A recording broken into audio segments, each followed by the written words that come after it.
Mon nom est James Keane. Le jour où la police a perquisitionné ma maison, ils ont trouvé de la drogue et des armes lourdes. Vous savez ce que c'est, Jimbo? Jimmy, c'est un AK-47. Non, c'est un adieu à votre remise de peine. J'ai d'excellents avocats. Il transforme l'eau en vin. Je n'étais même pas inquiet. Je pensais que mon père allait me sortir de là comme d'habitude, mais j'avais tort. Pour protéger l'entreprise familiale, il m'a dit de plaider coupable. Ça m'a frappé comme un marteau-piqueur. Au tribunal, j'ai tout assumé. Par décision de la présente cour, l'accusé sera donc placé sous la garde du procureur général des États-Unis ou l'un de ses représentants légaux et devra purger la peine minimale recommandée de 120 mois ferme.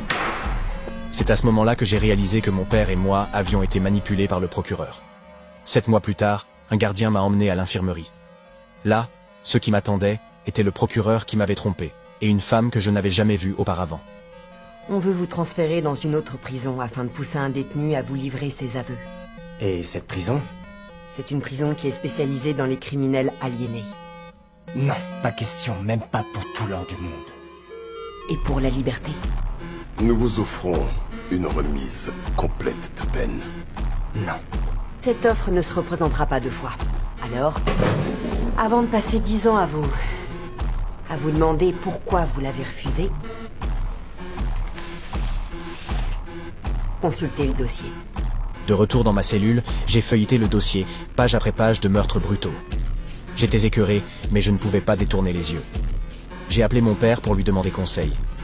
Springfield est le genre de prison où on envoie les rebuts de l'humanité. Des putains de monstres sans âme et dangereux. Ils commueront ma peine, c'est une chance en or. Et il se passera quoi si t'obtiens pas ce qu'ils veulent? Dis-moi, il se passera quoi si tu dois te défendre et qu'ils ajoutent 10 putains d'années à ton séjour en tôle? Oui, et comment? J'en sais rien. Mais on trouvera un moyen. Mais quelques jours plus tard, j'ai eu la pire nouvelle de toutes. Il avait eu un AVC, tout ça à cause de moi. Je n'avais pas d'autre choix que d'accepter le plan de Lorraine. Les flics m'avaient donné une fausse identité, seul le directeur de la prison et le psy connaissaient la vérité. Lorraine ferait semblant d'être ma petite amie, une partie de la couverture. Mais une fois arrivé près de cet endroit, j'ai paniqué. Et si je n'en sortais jamais? Les flics m'avaient promis que tout irait bien, alors je suis entré en enfer. Après l'admission, je suis devenu juste un autre détenu.